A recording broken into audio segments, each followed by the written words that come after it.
What if I told you that becoming rich has less to do with how much you earn and more to do with what you do with what you already have? Think about it.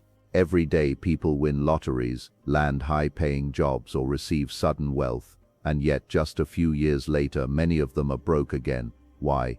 Because money doesn't change people, habits do. The truth is, wealth is not an accident, it's not luck, it's not even talent. It's a set of daily decisions, small, consistent actions that compound over time. The difference between someone who struggles financially and someone who builds lasting wealth often comes down to mindset and discipline. In this speech, inspired by the timeless wisdom of Jim Rohn, you're about to discover the smart money habits that quietly, steadily, and powerfully build wealth.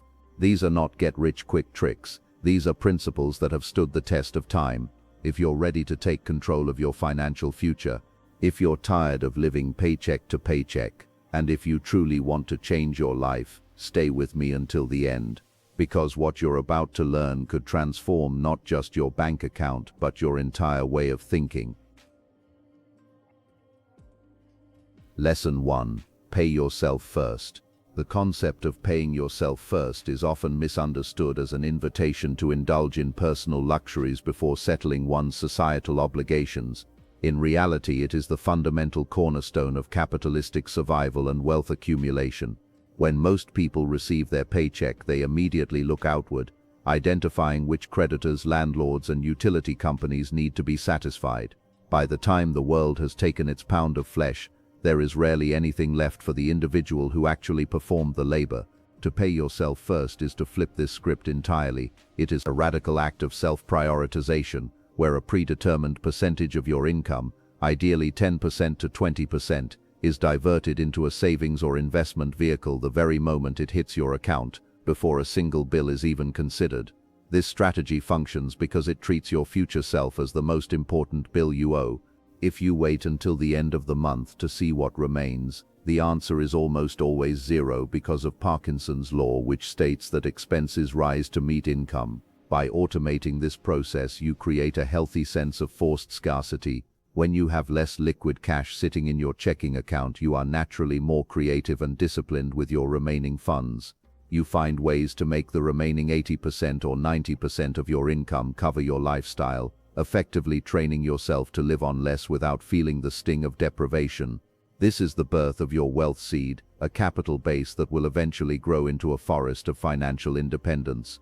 Beyond the practical mechanics, paying yourself first is a psychological victory. It reinforces the belief that you are an asset worth investing in. Most people spend their lives working to make other people rich, the bank through interest, the landlord through rent, and the retailers through consumer goods. When you prioritize your own savings, you are essentially buying back your time, 1 hour or 1 day at a time. It shifts your identity from a consumer to a producer and owner. Over years, this habit builds a robust financial cushion that transforms your relationship with work. You no longer work out of a desperate need to survive the next 30 days. You work because you choose to, backed by the growing mountain of capital you have prioritized over the years. Lesson 2. Master discipline over desire. In a modern economy designed to exploit human impulsivity, mastering discipline over desire is the ultimate superpower. Every advertisement, notification, and social media feed is engineered to trigger the dopamine centers of the brain, whispering that happiness is just one purchase away. This instant gratification culture is the primary enemy of long-term wealth. To be wealthy, one must cultivate a stoic resistance to the siren call of the now. Discipline is not about self-punishment. It is about the intentional alignment of your actions with your long-term values. It is the ability to look at a shiny new product and realize that the freedom of financial security is far more valuable than the fleeting thrill of a new possession. The discipline gap is where wealth is either made or lost. This gap is the space between an impulse and an action. Highly successful individuals have trained themselves to widen this gap. They implement cooling-off periods, such as waiting 30 days before making any non-essential purchase over a certain dollar amount. This practice allows the emotional fog of desire to dissipate, revealing whether the item is a genuine need or a momentary whim. By conquering the urge to keep up with the Joneses, you insulate yourself from the cycle of debt and consumption that traps the middle class. You begin to understand that true status isn't found in what you wear or drive, but in the peace of mind that comes from owning your time and your future. Furthermore, discipline is a muscle that strengthens with use. When you consistently choose your long-term goals over short-term pleasures, you develop a sense of self-mastery that spills over into other areas of life, such as health and career. This internal strength allows you to survive economic downturns or personal setbacks without panicking. While others are reacting emotionally to market shifts or social trends, the disciplined individual remains focused on their predetermined plan. They understand that wealth is a marathon, not a sprint. The ability to say no to the good so that you can eventually say yes to the great is the hallmark of a mature financial mind. Without this discipline, even $1 million salary will eventually evaporate into a sea of meaningless acquisitions. Lesson 3. Invest, don't just save. While saving is the foundation of wealth, it is a passive act that on its own is vulnerable to the silent thief known as inflation. If you leave your money sitting in a standard savings account, its purchasing power will inevitably erode over time. To achieve true financial freedom, you must transition from a saver to an investor. This means putting your capital at risk in a calculated manner to generate a return. Investing is the process of putting your money soldiers to work so they can capture more money and bring it back to you. It is the only way to break the linear relationship between your time and your income. As long as you only earn money through your own labor, your earning potential is capped by the number of hours in a day. The magic of investing lies in compound interest, which Albert Einstein famously called the eighth wonder of the world. Compounding occurs when your investment earnings begin to earn earnings of their own. In the beginning, the progress is slow and almost invisible, leading many to give up prematurely. However, over decades, the curve turns sharply upward, creating exponential growth that can turn modest monthly contributions into a fortune. To harness this, one must learn the landscape of different asset classes, equities, real estate, bonds, and private businesses. Each has its own risk-reward profile, and the goal is to build a diversified portfolio that can weather various economic seasons while steadily growing in value. Moreover, investing requires a shift in mindset from consumer to owner.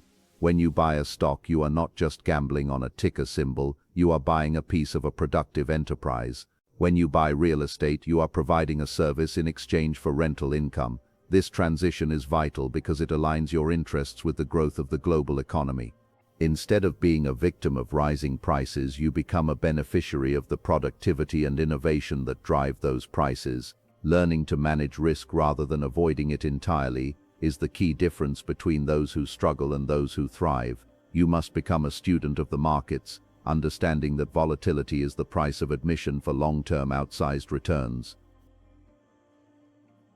Lesson 4. Keep learning about money. Financial literacy is perhaps the most undervalued skill in the modern world. Despite money being central to almost every aspect of human life, it is rarely taught in formal education systems. This creates a society of financial illiterates who are easily exploited by high-interest debt, predatory lending, and complex financial products they don't understand. To keep learning about money is to commit to a lifelong curriculum of financial self-education. It involves understanding the mechanics of taxes, the psychology of the markets, the history of currency, and the legal structures that protect wealth. The more you know, the less you fear, and the more effectively you can navigate the complexities of the modern economy. Information is the ultimate leverage. In the digital age, the barriers to financial knowledge have collapsed.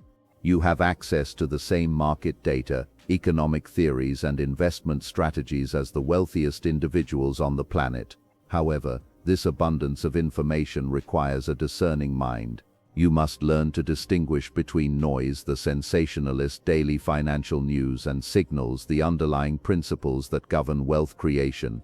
Reading classic texts on value investing, attending seminars, and finding mentors who have already achieved what you desire are all essential components of this education. Every book you read and every concept you master reduces the ignorance tax you pay to the world. Continual learning also allows you to adapt to a rapidly changing landscape.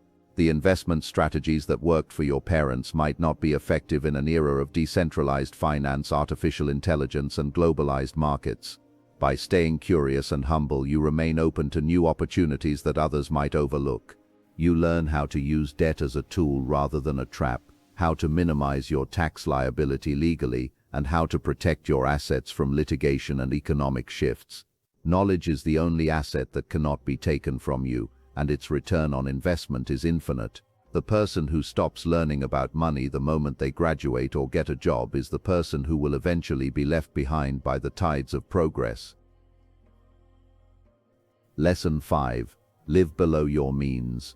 Living below your means is the golden rule of personal finance, yet it is frequently discarded in the pursuit of lifestyle inflation.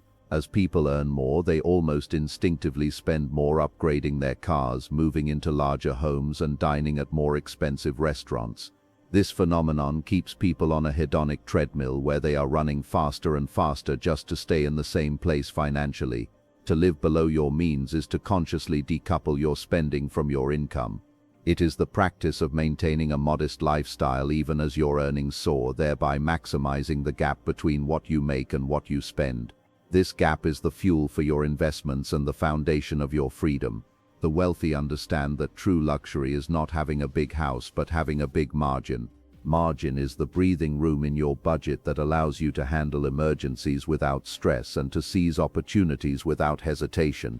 When you live at or above your means, you are essentially a slave to your paycheck. One missed month of work could result in total catastrophe. By contrast, living below your means provides a psychological serenity that is far more satisfying than any luxury item. It allows you to take risks in your career, such as starting a business or switching industries, because you are not tethered to a high-cost lifestyle that requires a massive guaranteed salary to maintain. Finally, living below your means is about redefining the good life. It's a shift from valuing stuff to valuing time and autonomy. It requires a level of social courage, as you may not look rich by society's superficial standards. You might drive an older car or live in a smaller home than your peers. However, the irony is that many of the people who look the richest are actually the poorest in terms of net worth, while the truly wealthy often live in quiet comfort, unnoticed by the masses. By keeping your overhead low and your investment rate high, you buy yourself the ultimate luxury, the ability to walk away from any situation that no longer serves you. This is the essence of financial power, not the ability to buy everything, but the power to need nothing from the systems that would otherwise control you. At the end of the day, wealth is not built in a moment, it's built in habits, quiet habits, daily habits, the kind that no one applauds, no one notices, but over time they change everything. You don't need to be born rich, you don't need a perfect opportunity, and you don't need to wait for the right time. The truth is, the right time is now. Right now you can decide to manage your money better. Right now you can choose discipline over impulse. Right now you can begin building a future that most people only dream about. Jim Rohn once said, "Success is nothing more than a few simple disciplines practiced every day," and the same is true for wealth. It's not complicated, it's consistent. So ask yourself, what habits will you start today? What changes will you commit to? Because your financial future is not determined by chance, it's determined by choice. Make the choice to grow. Make the choice to learn. Make the choice to build. And one day, sooner than you think, you won't just be managing money, you'll be mastering it.